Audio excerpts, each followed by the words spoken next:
Salve Maria a todos. Ontem nós fizemos então uma postagem polêmica na nossa página Para Que Ele Reine e surtiu o resultado que nós esperávamos, graças a Deus, porque o que nós queremos é gritar às ovelhas que o lobo está presente. Evidentemente, não queremos, com esta afirmação, ofender a pessoa de ninguém. A pessoa do padre em questão certamente deve ser uma pessoa muito gentil, muito agradável, mas objetivamente ele se caracteriza como um perigo para os católicos brasileiros, porque quanto mais o erro se parece com a verdade, mais perigoso ele é. Nós estamos então tratando de uma afirmação feita pelo reverendo padre Paulo Ricardo, na qual ele diz que os católicos não são intolerantes e que o mundo inteiro tem o direito de não ser católico.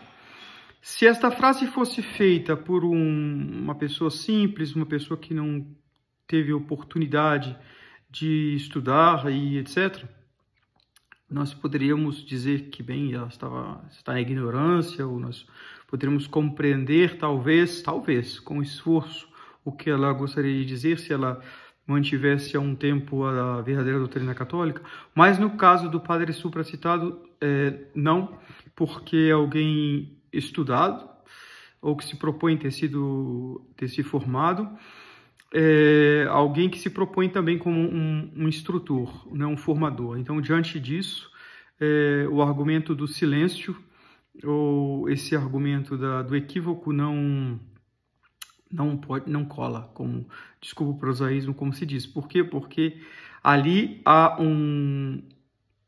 uma ausência de um bem devido, e o mal vem da ausência de um bem devido. O bem vem de uma causa íntegra e o mal de qualquer defeito. Então, dado que ele se propõe a ser um professor, se ele fala algo ambíguo, ou se ele fala algo que rompe, se ele não usa as palavras corretas que dão margens para a heresia e etc., há um mal presente. Então, no discurso do padre Paulo Ricardo, qualquer defeito constitui um mal, né? Qualquer defeito tocante à transmissão da doutrina católica, que é o que ele se propõe fazendo, dando seus cursos, etc. Nós não queremos nos prolongar aqui, fazendo toda uma análise da obra e do trabalho do apostolado do padre, nem queremos questionar também que muitas pessoas, que ele foi circunstância, eu não digo causa, mas circunstância, ou ocasião para que muitas pessoas acabassem descobrindo a tradição, como algumas pessoas disseram, mas também é preciso dizer que ele certamente, nós não podemos calcular o número de pessoas que ele é causa e circunstância de uma estagnação no caminho da descoberta da tradição, como foi um motu proprio também. O motu proprio do Papa Bento XVI fez com que foi ocasião para que muitas pessoas descobrissem a missa tridentina, mas também foi um cavalo de Troia colocado no movimento tradicionalista que o enfraqueceu indiscutivelmente. Nós não podemos dizer os prejuízos que o motu proprio trouxe para o movimento de resistência. Lembrando que, como dizia Monsieur Lefebvre, nosso trabalho não é a guerra pela missa tridentina. É óbvio que nós só queremos a missa tridentina e que nós queremos a ruína da nova missa. Mas a guerra à nova missa, à nova liturgia, é uma parte, é uma consequência do nosso combate, que é pelo Cristo Rei. Pelo Cristo Rei, contra a apostasia instaurada na Igreja pelo Vaticano II. Eu acuso o concílio, diz Dom Lefebvre, não simplesmente o espírito do concílio, mas a letra do concílio, que contém afirmações que rompem com a doutrina tradicional da Santa Igreja. Então, vamos nos ater somente à questão que foi dita ontem no post. Ontem, então, nós criticávamos que o padre Paulo Ricardo, enquanto professor, ele afirma, pelo menos é o que estava naquele post, que os católicos não são intolerantes. Os católicos são intolerantes, sim. A gente não pode ter complexo de afirmar.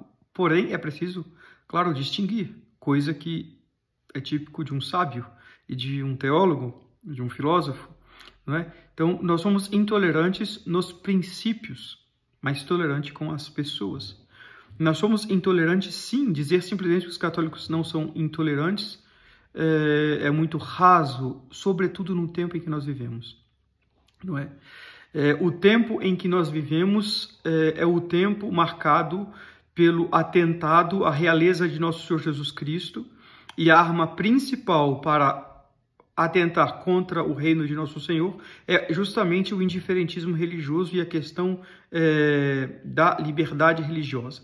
Monsenhor Lefebvre dizia que já na primeira sessão do concílio, da preparatória para o concílio, houve uma discussão, algumas pessoas já devem conhecer o que aconteceu, o que se passou, entre o cardeal Bea e o cardeal Ottaviani, que era então o chefe do Santo Ofício, enquanto o cardeal Bea era o secretário de Estado, né, se eu não me engano.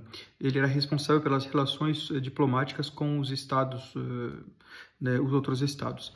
E nessa primeira sessão, houve um embate que Dom Lefebvre disse que era como uma espécie de tom que o concílio assumiria de combate entre os bispos tradicionais e os bispos modernistas liberais que estavam dispostos a autodemolir a igreja, fazer a igreja se autodemolir. Né? Subjetivamente, ninguém pode julgar, mas objetivamente era assim. Então, o que se deu? Se deu que o cardeal Bea, ele propôs um documento na sessão chamada De Libertate Religiosa. De Libertate Religiosa. E nesse momento, o cardeal Ottaviani, que era o chefe do Santo Ofício, e ele toma a palavra e diz ao cardeal Bea, excelência, eminência, o senhor não tem direito a escrever sobre este assunto, porque é um assunto que toca a fé. Então, eu preparei um documento para ser tratado no concílio, apresentado para o concílio, que se chama de tolerância religiosa. De tolerância religiosa. E nesse momento há um embate entre os dois, porque o cardeal Bea disse não, eu tenho direito de fazê-lo porque eu sou responsável das relações da igreja com os outros estados, então esse assunto toca a mim. E óbvio que com o trágico final do concílio nós vimos que quem teve a razão, quem ganhou a razão foi o cardeal Bea, desgraçadamente, com a proclamação da liberdade religiosa quista pela B'nai B'rith, né, a loja maçônica de Nova York. Porque o cardeal Bea foi até os B'nai B'rith pedir a eles o que eles gostariam que a igreja fizesse para que esse problema entre a maçonaria e a igreja se resolvesse, que foi uma catástrofe. E Dom Lefebvre remarca que o documento do cardeal Bea eram páginas e páginas e páginas de dissertações sem nenhuma referência praticamente na igreja. Porque, óbvio, ele não pode encontrar na igreja sustento teológico, patrístico, nos campos da teologia para sustentar as novidades vindas do Concílio Vaticano II correlatas à liberdade religiosa, porque não existe, né? É óbvio. A razão reprova, aí o testemunho dos Santos Padres a mesma coisa, e Santo Tomás a mesma coisa, né? E a Escritura a mesma coisa. Enquanto o documento do cardeal Ottaviani era repleto de afirmações, e eram poucas reflexões que ele fazia, e ele dava páginas e páginas de referência na história da igreja sobre o fato de que a igreja não pede somente a liberdade, mas a igreja pede a exclusividade, e a igreja sempre pregou aos chefes de Estado que não deveriam dar espaço ao pecado, quer dizer, os chefes de Estado, na medida do possível, deveriam proibir que outras religiões se desenvolvessem e se propagassem livremente, não é? Então, no Estado católico, no Brasil, por exemplo, tem uma época, ao menos, da monarquia, e em outros estados também católicos, era proibido a abertura pública e a propagação de outra crença que não fosse a fé católica, não é? O Estado não era somente laico, a Igreja Católica não tinha somente a liberdade, mas ela tinha exclusividade, e todos os outros cultos eram proibidos de serem manifestados publicamente. Essa é a doutrina social. Porém, nós estávamos vivendo uma época em que a Igreja passava por uma situação difícil, né? A época do comunismo e a época de alguns estados que a Igreja se encontrava em uma situação difícil, e os chefes católicos também se encontravam em uma situação difícil, dado o liberalismo, fez com que as falsas religiões se espalhassem. Então, a igreja teve que tratar com esse problema da propagação das falsas doutrinas nos estados católicos. Então, era preciso resolver isso. Então, o cardeal Ottaviani, que era um homem muito ortodoxo, ele propõe o que era normal na igreja, doutrina tradicional, a tolerância religiosa, quer dizer, em nome da caridade e não da justiça, isso é muito importante frisar, em nome da caridade e não da justiça, né?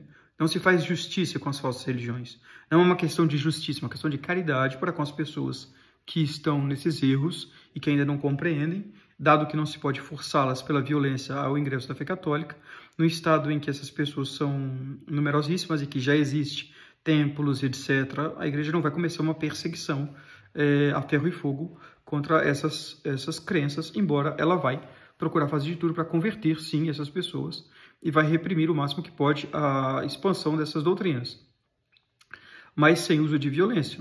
Pelo contrário, a igreja sempre defendeu, a igreja sempre procurou trabalhar para que, em nome da caridade, não houvesse uma perseguição.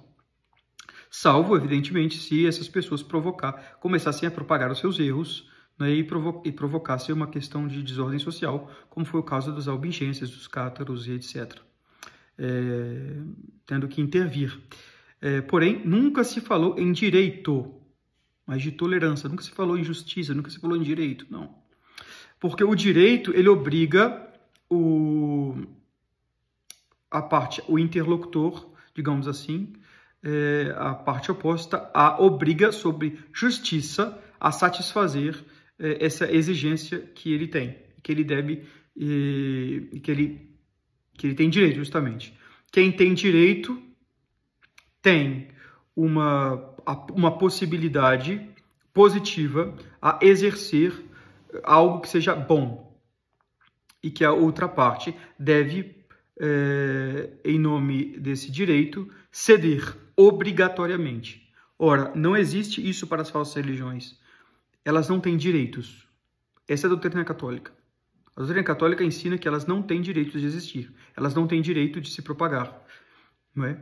O que acontece é que se tolera o fato delas existirem por conta para evitar um mal maior, né? Uma perturbação civil, etc. Mas sempre trabalhando na linha de converter essas pessoas para a fé católica.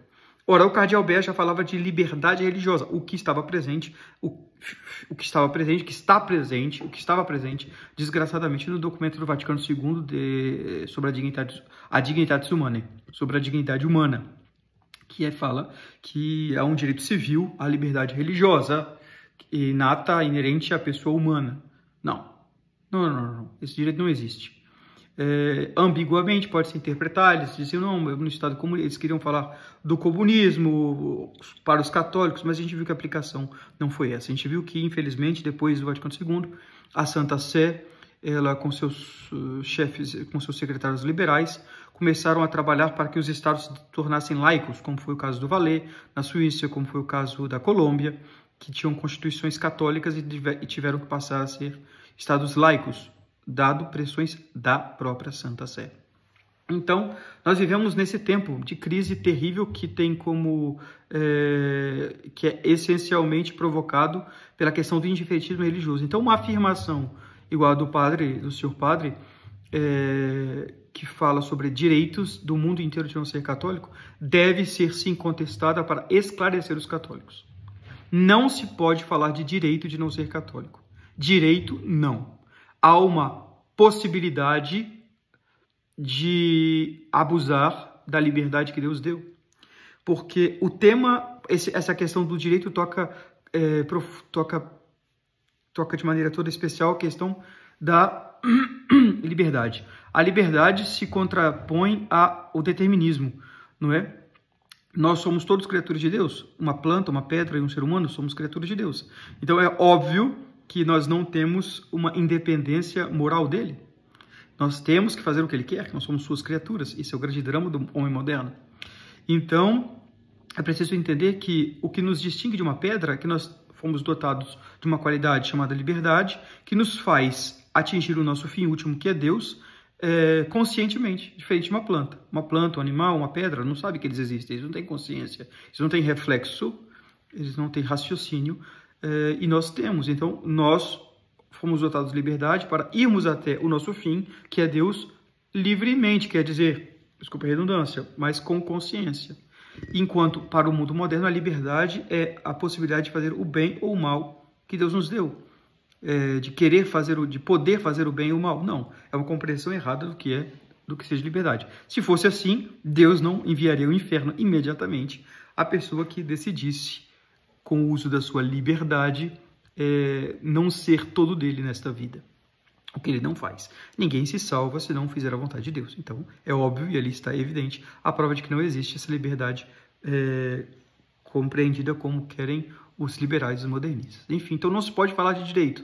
Não se pode falar de direito. O padre errou usando a palavra direito para falar que o mundo inteiro tem essa possibilidade de não ser católico. Não ser católico é um abuso da liberdade humana. Seja por ignorância ou seja por má fé, é sempre um abuso da liberdade humana não ser católico. Essa é a doutrina católica, essa é a doutrina da igreja. Um católico deve pregar a verdade. Nós somos intolerantes nos princípios e tolerantes com as pessoas, enquanto os liberais são tolerantes nos princípios. Tudo pode, você pode crer no que você quiser, mas a gente vê as perseguições comunistas. Não é? Nós temos as perseguições que existem contra a igreja. Então, eles são intolerantes com as pessoas. Enquanto nós somos tolerantes com as pessoas, nós esperamos com paciência, fazendo o apostolado com elas, as protegendo, como a igreja sempre fez, proibindo a perseguição aos judeus. A igreja tem excomunhões para aquelas pessoas que perseguiam os judeus, por exemplo, na Idade Média fisicamente. Então, mas ela tolera as pessoas, mas não tolera os princípios falsos. Ela não permite que no Estado católico se difundam as falsas ideias. Então, essa é a doutrina da igreja. E a gente sabe também que o padre Paulo Ricardo, ele é ratzingeriano, ele é devoto de Bento XVI. E Bento XVI era um modernista, um liberal horroroso. Não é? Ele dizia, ao visitar os Estados Unidos, ele dizia que os Estados Unidos era um modelo do Estado moderno. E é péssimo, os Estados Unidos é péssimo como modelo do Estado moderno. Lá a igreja tem liberdade, mas não tem exclusividade. Lá toda religião tem liberdade. Não existe isso, isso é falso, isso é ruim. Katia Ratzinger promoveu essa espécie de laicidade. Os papas do Vaticano II promovem essa laicidade. E ele é ratzingeriano, o padre Paulo Ricardo. Então, os seus defensores devem estudar mais e conhecer quem são os mestres desse padre, para saber verdadeiramente o que ele pensa.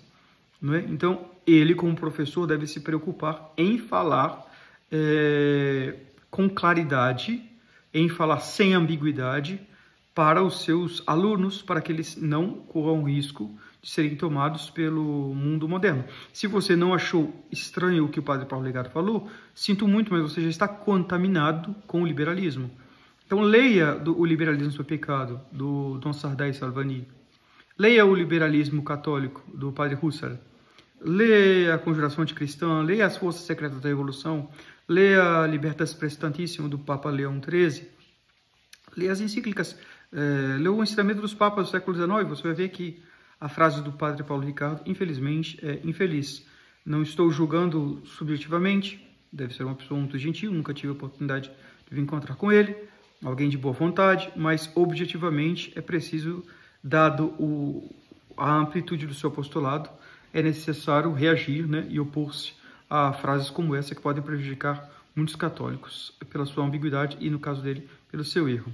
Então, salve Maria, e podemos continuar esse assunto em outro momento. Deus abençoe a todos.